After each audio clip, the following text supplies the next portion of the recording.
Louvado seja nosso Senhor Jesus Cristo, para sempre seja louvado. Meu irmão, minha irmã, boa tarde, seja muito bem-vindo ao nosso encontro. É agosto, é mês das vocações, e neste tempo, todos os sábados, sempre às 17 horas, teremos um momento de reflexão e oração por todas as vocações. E é exatamente isso que nós iremos começar fazendo. Esse momento de silêncio para uma oração. Você pode, inclusive, fechar seus olhos e vamos pedir a Deus que cada vez mais ilumine os nossos corações, ilumine o nosso coração, a nossa mente, para sempre ouvir a voz do pastor e encontrar realmente a nossa vocação. Encontrar essa semente plantada no nosso coração e que deve germinar. Para isso nós devemos cultivar esta semente. Senhor da messe e pastor do rebanho, faze ressoar em nossos ouvidos teu forte e suave convite. Vem e segue-me. Derrama sobre nós o teu Espírito, que ele nos dê sabedoria para o caminho e generosidade para seguir tua voz. Senhor, que a messe não se perca por falta de operários. Desperta nossas comunidades para a missão. Ensina nossa vida a ser serviço. Fortalece os que querem dedicar-se ao reino na vida consagrada e na vida religiosa. Senhor, que o rebanho não pereça por falta de pastores. Sustenta a fidelidade de nossos bispos, padres e diáconos. Dá perseverança a nossos seminaristas. Desperta o coração de nossos jovens para o ministério pastoral em tua igreja. Senhor da messe e pastor do rebanho, chama-nos para o serviço de teu povo. Maria, mãe da igreja, modelo dos servidores do Evangelho, ajuda-nos a responder sim, amém. E como nós falamos, hoje nosso primeiro encontro, o tema é família, a vocação matrimonial. E nesse mês vocacional, o nosso tema é amados e chamados por Deus. E nós podemos imaginar quantos amados e chamados estão por aí. Quantos amados e chamados se perderam. Estamos no momento em que o Brasil bate 100 mil mortes pela Covid-19. E nessas mortes, de quantas idades? Idades variadas, pessoas jovens, pessoas mais adultas, pessoas de idade. E falando sobre vocação, em que tempo nós encontramos a nossa vocação? Qual foi o momento em que você encontrou no seu coração a sua vocação? Talvez o conceito de tempo que nós temos nesse momento seja tão falho, porque a gente projeta a vida ali 20, 30, 40, 50 anos. Mas a gente não sabe qual real o nosso tempo. Qual realmente é o nosso tempo. Por isso nós devemos estar atentos à voz do pastor, à voz de Deus. E o nosso tema, como vocação matrimonial, a família. Veja, toda vocação ela nasce na família. Todo vocacionado, ele se encontra na família. E daí ele vai para a vocação, para a missão, ou para a igreja, servir, seja no matrimônio e depois servir a igreja, seja no ministério ordenado. E depois ele volta para a família que é a família de Deus, a igreja. Então veja, tudo está dentro da família. E nesse dia, nós iremos falar sobre matrimônio, sobre início, sobre conhecimento, sobre convivência, sobre criação dos filhos, porque tudo isso é importante para o desenvolvimento da vocação. A vocação é uma semente que Deus planta no nosso coração. Essa semente deve germinar e para isso nós devemos cultivar. Nós iremos ouvir alguns relatos de pessoas que foram entrevistadas e deram um pouco da sua história, um pouco do seu chamado. Fizemos 5 perguntas. E nessas 5 perguntas, cada um respondeu. Hoje nós iremos fazer um breve resumo, mas você que já está inscrito, você vai receber na íntegra todas essas entrevistas. E eu posso falar para você que essas entrevistas são mais do que palavras, são mais do que relatos, são verdadeiros milagres acontecidos e que nos evangelizam. E você, como inscrito, já convidou alguém para se inscrever? Convide. Esse momento vai ser muito rico, vai ser muito participativo. Nós teremos uma oficina também muito rica para nós trabalharmos, para a gente se conhecer e quem sabe assim também despertar a vocação de muitos. Muitos que estão inscritos já podem estar no matrimônio porque encontraram a sua verdadeira vocação. Porém, muitos jovens ainda estão à procura, ainda estão com as suas incertezas, as suas dúvidas, mas precisam se encontrar com a sua vocação. E pode ser, sim, a vocação matrimonial, que é a que nós estamos conversando hoje. E você, como família, você que já está no matrimônio, pode, sim, fazer esse jovem despertar para essa vida matrimonial. Por isso nós vamos perguntar: a vocação é uma semente que Deus planta no nosso coração. E nós queremos saber em que momento essa vocação foi discernida. Em que momento a pessoa descobriu: esta é a minha vocação. Minha vocação é a matrimonial.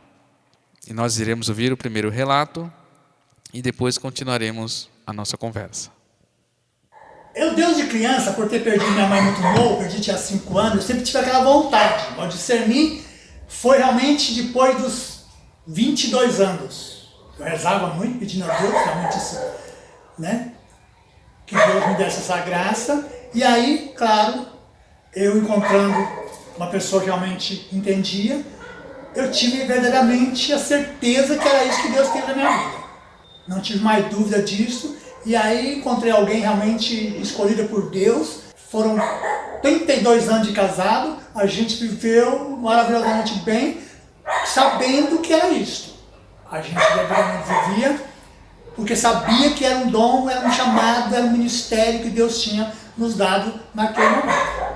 Então o chamado tem que ter realmente muita oração, muita compreensão, para a gente entender o que Deus quer com a gente. As pessoas falam de vocação, eles falam de chamado, falam de um monte de coisa, mas a gente precisa ouvir mesmo é Deus. Ouvir o que Deus quer para a gente. Muitas vezes Deus fala, né, através das pessoas, mas até mesmo as pessoas falando, a gente tem que buscar em Deus discernimento para verdadeiramente saber. Porque a vocação não é uma vontade, simplesmente vontade. Não é um querer meu. É um chamado de Deus. E quando Deus me chama para coisa, aquilo acende meu coração, aquilo esquenta, aquilo aquece, aquilo me dá felicidade, me dá alegria.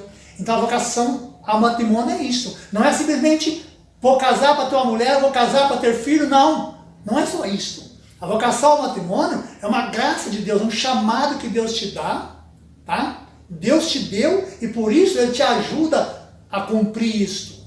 Por isso tem que ter discernimento verdadeiramente do que Deus quer para você. E também discernimento, certeza da pessoa que Deus quer colocar na sua vida. Não é porque eu escolhi, porque é bonita, porque é rica. Não. A pessoa que Deus colocou para você, já que já discerniu, a sua vocação é esta, é de construir uma família, é casar, ter filhos. Você precisa também que Deus, continuar rezando, foi o que eu fiz por longos anos, rezando para Deus colocar a pessoa certa na sua vida, para que não tenha problema.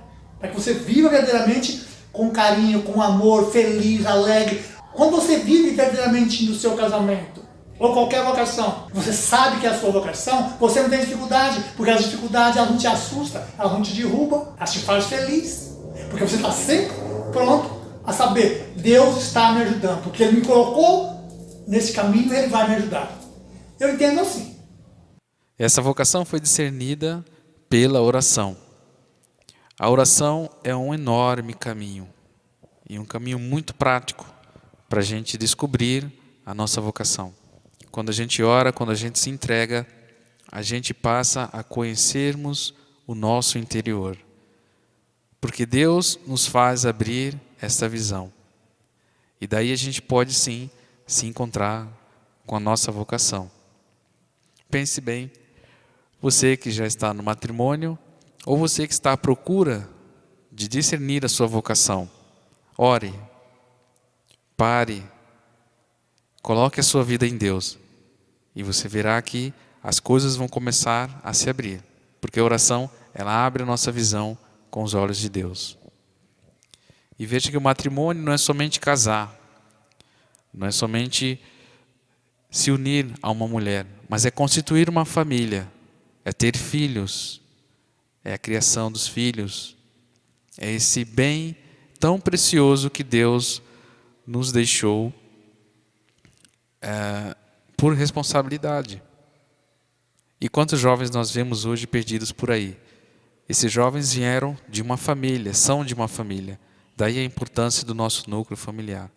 Mas nós perguntamos também sobre filhos, e nós vamos agora acompanhar mais um relato de uma família. Vamos acompanhar e depois nós conversamos mais. Vai ser a primeira vez que a gente fala sobre isso assim. Quem já estava mais próximo da gente sabe, mas ano passado a gente passou uma provação muito grande, né? Hoje a Viviane está grávida de 4 meses, né? A gente já tem a confirmação de que tem um menino aqui, que a gente está há 5 anos junto e essa espera não é de agora, né? Deus no ano passado, como ela falou, a gente já estava programando ter o filho já, que eu acho que a gente sente que falta alguma coisa dentro de casa, né? A partir do momento que você está casado, você começa a olhar e fala assim, não, está faltando alguma coisa, acho que tem que evoluir, tem que ir um passo à frente, e é aquela questão dos filhos. E a gente programou, né? Então a gente falou, não, vamos tentar agora, porque nós programamos assim, vamos noivar, vamos casar, vamos comprar um carro, vamos pagar o carro e vamos ter um filho. E a gente conseguiu, não no nosso tempo, mas a gente conseguiu efetuar essas missões que a gente tinha, esses planejamentos que a gente tinha definido pra gente. E é isso que a gente descobriu que ela estava grávida, que a gente não sabia ainda se era menino, se era menina. Isso em abril do ano passado, né, que a gente ficou sabendo. 29 de abril. Em abril do ano passado. E os 3 primeiros meses foram perfeitos, né? Não tinha nenhum percalço, nem nada. A partir do 3º mês, quando a gente foi fazer o primeiro morfológico para saber se era menino ou se era menina, a gente foi até com bastante expectativa e tudo, a gente descobriu que a Viviane estava totalmente sem líquido amniótico. Então aquilo foi uma bomba em cima da gente, né? E a gente saiu correndo com ela para o hospital e chegou no hospital, ela ficou internada, automaticamente já internaram ela pela gravidade do que estava acontecendo. E aí a gente foi fazendo alguns exames, ela ficou lá durante uma semana, até que teve que fazer um exame mais complexo, onde esse exame veio com o diagnóstico mesmo de que o nosso neném ele tinha falência renal. Então por isso não produzia o líquido amniótico dentro da placenta. E aí começou eu falo que é um tratar de Deus conosco, né, dele mostrar que mesmo numa notícia tão triste daquela pra gente, ele estava com a gente. Ele colocou pessoas na nossa frente, ele colocou psicólogos perto da gente, que tratou a gente totalmente humanamente, uma espiritualidade muito grande que muitas vezes a gente não vê nos médicos, a gente não vê nessa área. Eles foram preparando a gente pelo que podia vir. Desde o início, né, desde quando a gente descobriu o problema que ele tinha, as médicas nunca nos deram esperanças. No primeiro momento, a médica até falou que se eu quisesse interromper a gestação, que eu e ele a gente poderia assinar um termo, mas de qualquer forma ia ter que ir para um juiz. Que existia todo um processo, uma coisa mas que assim, as chances eram mínimas. Então a gente chegou em casa, eu na hora levei um baque, aí quando eu cheguei em casa eu refleti, pensei, eu falei, não, se Deus nos deu, só Ele tem o poder de tirar. E a gente decidiu seguir com a gravidez até o final. A gente já tinha visto que era uma vida que estava ali dentro. Então existia um projeto de Deus ali, por mais que a gente não sabia qual, né? Existia algum projeto ali. E a gente seguiu até dezembro, quando então a Viviane deu à luz ao Valentim. E ele ficou com a gente 1 hora, exatos 1 hora.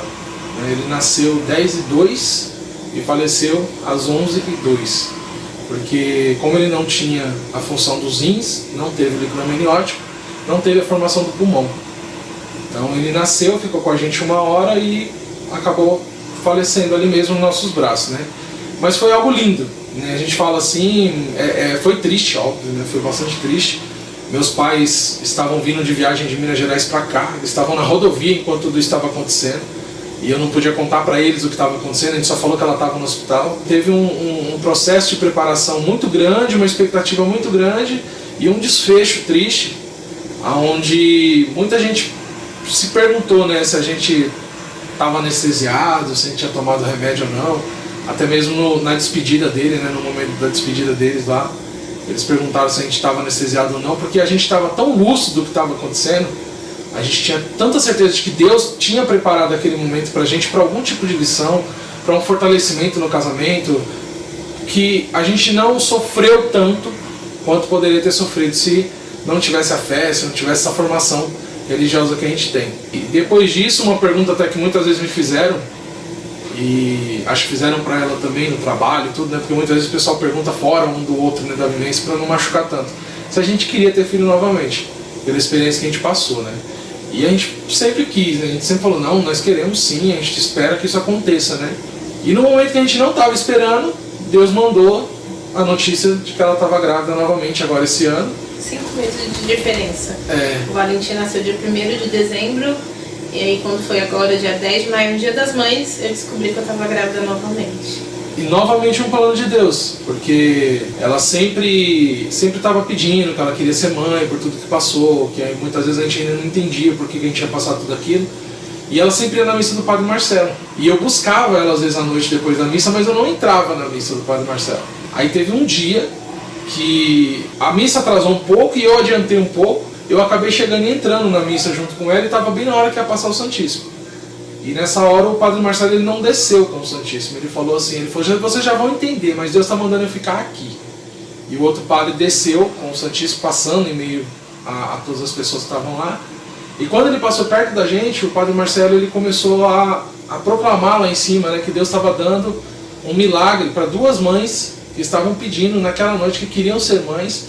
E uma delas estava do lado do marido, que podia ficar tranquila que a graça já tinha sido alcançada, mas que esperasse 12 semanas para que ela se concluísse, e que quando ela fosse concluída, que a gente tivesse a resposta, esperasse a semana de número 12 para contar para a família. E no dia das mães, completou 12 semanas, ela fez o teste de gravidez um dia antes, e a gente descobriu que realmente ela estava grávida. Então foi um planejar de Deus para nós. Quando nós planejamos um filho, ele não ficou com a gente. A ansiedade era muito grande, mas talvez alguma coisa não estava pronta para ele chegar. E agora a gente tem uma preparação novamente aqui agora com o Bento. Sem a gente esperar, ele chegou e a gente aguarda que em janeiro possa ser aí o nascimento dele e que se conclua essa fase tão esperada que é a gente poder ter um herdeiro, né, um pequeno com a gente aqui para a gente poder levar na nossa fé também. Que história linda. Que história linda, na verdade. E o que te faz pensar nesse momento? Veja, uma vida matrimonial inserida no amor de Deus. Uma vida matrimonial rodeada da oração, rodeada da confiança em Deus, em Maria e a fé. A fé é presente. Os dois se tornam uma só carne. Então, a espera dos filhos é algo muito lindo. E criar os filhos, realmente, como nós sabemos, tem as suas dificuldades, tem os seus vai e vem. Mas uma coisa que fica para nós é o seguinte: a alegria da chegada de um filho é algo que deve permanecer sempre. O seu filho vai crescer, vai ter 1 ano, 2, 3, depois 10, depois 20. Mas algo que eu quero deixar para você. Quando você olhar para o seu filho, para a sua filha, olhe com um amor no seu coração, o primeiro amor no coração, quando você o viu pela primeira vez. E você vai ver que isso, muita coisa vai mudar na convivência, porque aí você estará voltando ao início, a chegada dele, quando Deus te pôs ele nos braços e te deu responsabilidade de criá-lo. E daí vem a convivência, repetir esse amor inicial todo dia. Assim como é na convivência. Quantos casais atravessam instabilidades, dificuldades, mas eles precisam permanecer, eles precisam prosseguir. E é o que nós vamos ouvir nesse nosso próximo relato, sobre a convivência. O que é a convivência? O que é conviver cada dia, um ao lado do outro, respeitando também o momento do outro. Vamos ver esse relato e depois continuamos. Lidar com as diferenças um do outro é você respeitar o outro, respeitar sua companheira, respeitar seu companheiro. Nós temos conosco, não é eu tenho comigo, nós temos conosco o seguinte: quando você casa, a sua vida é dividida por 2. Então você tem que aprender a dividir sua vida com a sua companheira e respeitar as diferenças um do outro. Se você não respeitar essas diferenças, você não vai conviver com ninguém. Todo dia não é a mesma coisa, não é todo dia que a gente chega tudo alegre, com beijinhos e abraços, né? Tem um momento que a gente não quer, às vezes, conversar, não está naquele momento de conversa, quer ficar sozinho. Então, nesse momento aqui, nós respeitamos um ao outro. Quando um não quer conversar, passa o momento, depois a gente conversa. Aí se resolve. Aqui a gente se resolve muito no diálogo, muita conversa. Graças a Deus. É isso. É repetir o sim a cada dia. Nós temos as bodas de prata, né? As bodas de ouro, onde os casais repetem aquele sim inicial dado há anos atrás. E por que não dar esse sim a cada dia? Por que dar não esse sim a cada momento? Veja, todo dia Deus te dá uma folha em branco. Uma folha em branco para que você escreva a sua história. Se o dia de ontem não foi bom, reescreva. Faça o dia de hoje ser diferente. Faça o dia de hoje ter um novo fim. Uma nova forma. Um novo encontro. E para isso tem que repetir o sim a cada dia. O sim tem que ser repetido a cada dia. E essa folha em branco que você recebe vai te ajudar muito. Você pode fazer uma experiência. Se você não tiver essa folha no pensamento, pode fazê-la sim, física. Reescreva a sua história a cada dia. E mude o dia ruim que foi anterior, que possa ter acontecido, você escreva novamente. Por isso vamos prosseguir. Qual a importância da oração? Nós falamos sobre a oração no início, o discernimento da vocação, falamos sobre os filhos, sobre a convivência. Agora vamos falar sobre Nossa Senhora, sobre Maria, a importância de Maria no matrimônio. Vamos ouvir esse próximo relato e depois nós continuamos. A presença da Santíssima Virgem ela deve ser intensa e contínua. Ela que gerou o nosso Senhor Jesus Cristo, ela que conheceu o amor verdadeiro de perto. Não existe nenhum ser humano na Terra que teve maior capacidade de amar como Maria. Então, em toda essa parte da família, ela que constituiu família, Jesus, Maria e José, que nos ensina de fato o que é o amor que vem de Cristo, o amor que une uma família como um todo. Então Maria deve ser um dos nossos alicerces, que nós tenhamos ela como base, a Sagrada Família como base, e pedindo a poderosa intercessão dela. Meu relacionamento pessoal também, sempre pedi muita intercessão. O Thiago também já me falou que já pediu sempre muita intercessão. Então Maria, na nossa família, além de ser um exemplo, é nossa amiga. A nossa amiga, ela, a melhor amiga que vai lá falar com Deus quando a gente precisa. É isso. A importância de Maria no casamento, na união. Nós tivemos agora um relato de dois jovens que se preparam para o matrimônio. Mas esta preparação, veja, como nós sempre estamos relembrando, voltar ao amor inicial. Nós somos amados e chamados. Nós vivemos nessa dilatação da vida. A vida às vezes sobe, às vezes desce, tem os vai-e-vens da vida, não é? Mas nós precisamos superar isso. E o amor de Nossa Senhora pela família, Nossa Senhora que é da Sagrada Família. Vamos seguir o exemplo de Maria. Por seguindo o exemplo de Maria, nós teremos uma família de fé, uma família firme. Veja, hoje, uma das coisas mais que a gente vê nas reportagens são coisas que acontecem na família. E a família precisa estar estruturada.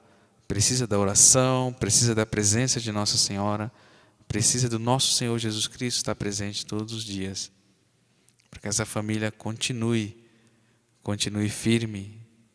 E Maria é intercessora.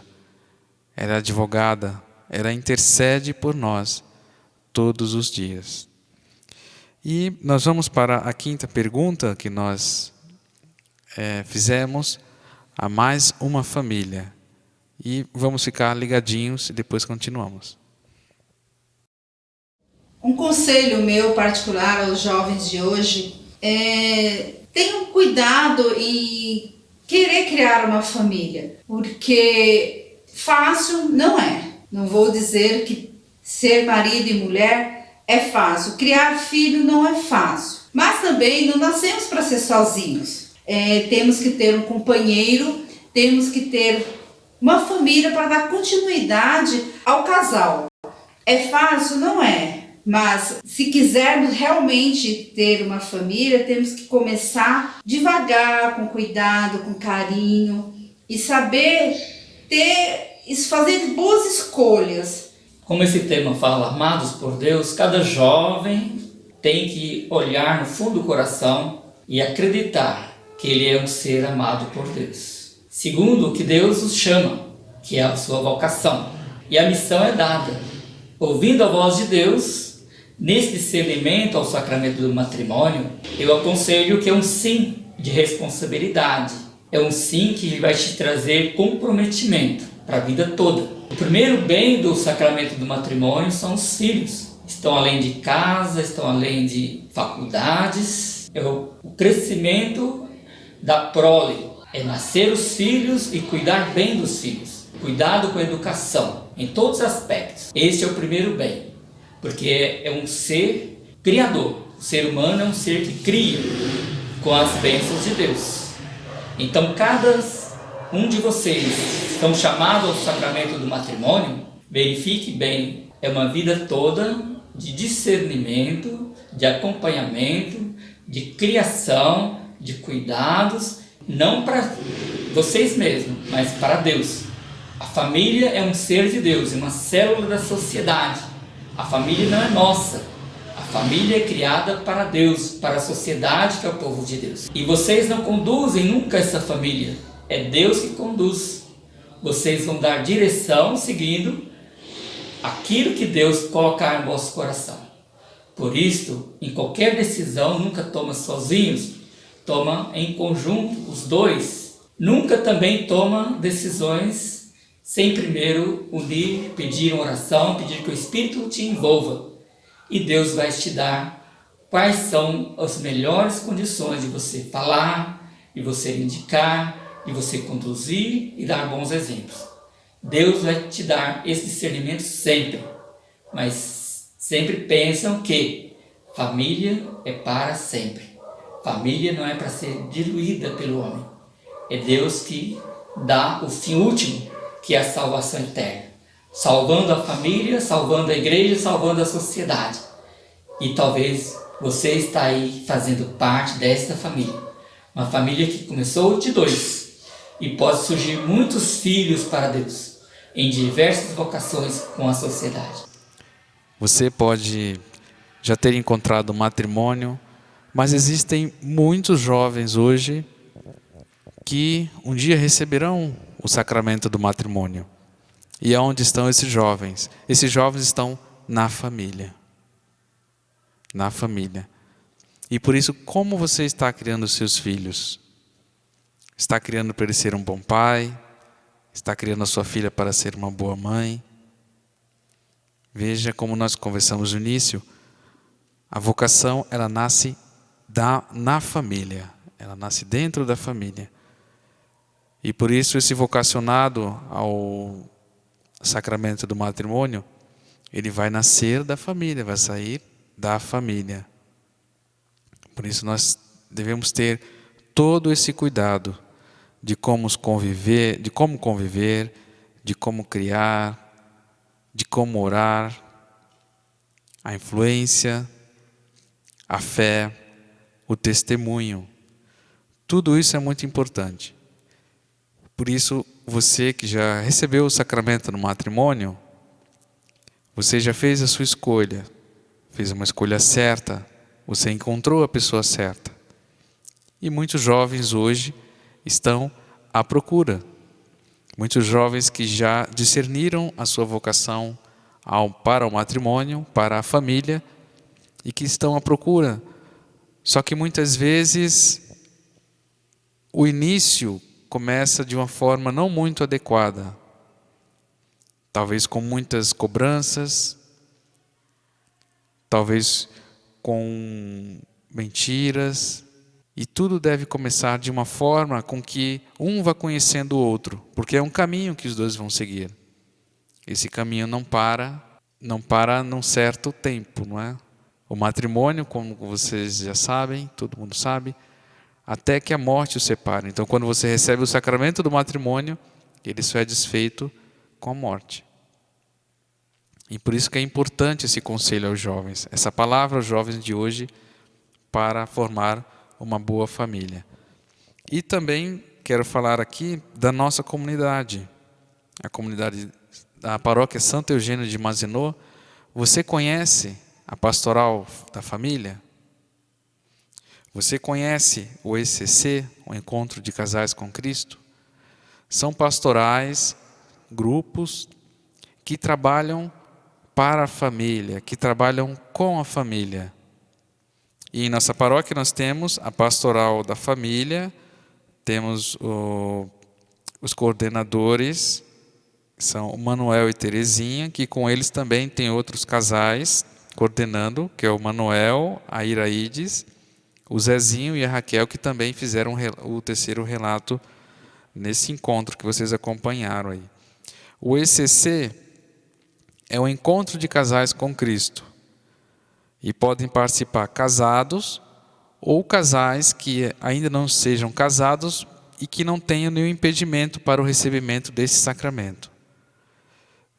Nós iremos ter mais informações durante a semana.